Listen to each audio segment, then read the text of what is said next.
Have you ever considered what it takes to get an orchestra to produce a fantastic piece of music? As far as the technology goes, the real technological part of the equation are the musical instruments themselves. The instruments have the power to produce fantastic sounds in different ranges. Each instrument has a different ability. Of course, it takes the skill of a musician to play that instrument to make it produce the sounds that we know as music, as opposed to noise. However, because it's such a complex arrangement of not just one instrument but many, each musician needs to be playing from the same hymn sheet, as it were. You can liken the hymn sheet to the instructions that the musician has to follow. However, it's not enough for each musician simply to follow the hymn sheet that they have in front of them. Because the system as a whole is so complex, what is needed is a conductor. The conductor has a sense of timing and an understanding of the piece of music that is being played.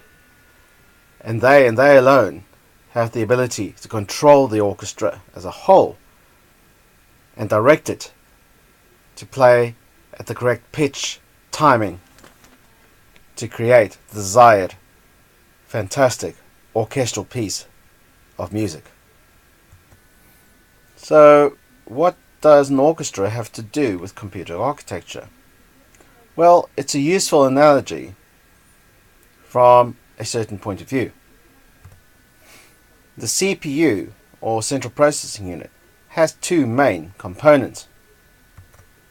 The CPU's main components are the ALU, or the arithmetic logic unit, and the control unit, also known as the CU.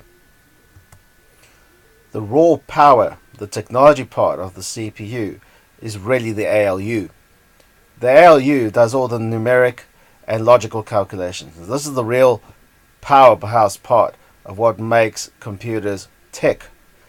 This is the part that allows us to do calculations very quickly, very accurately, and to make decisions very quickly and very accurately. You can think of the ALU as being the parts of the orchestra. The instruments produce the sound.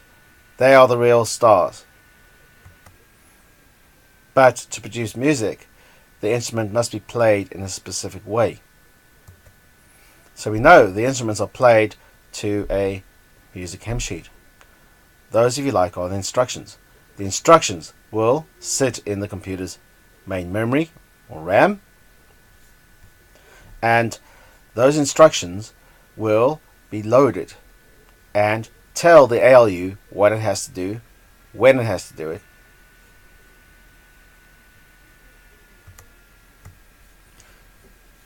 The final player in this scenario is the conductor, and that is exactly what the control unit, in working with the system clock, does. The control unit, with the system clock, by looking and checking the clock, checks the timing, the pace of the piece of music being played, or orchestrates, or coordinates and controls and sets the whole symphony of calculations, which we call a program, to run in a specific way to produce a specific outcome. If you were an orchestra, you'd be producing wonderful music.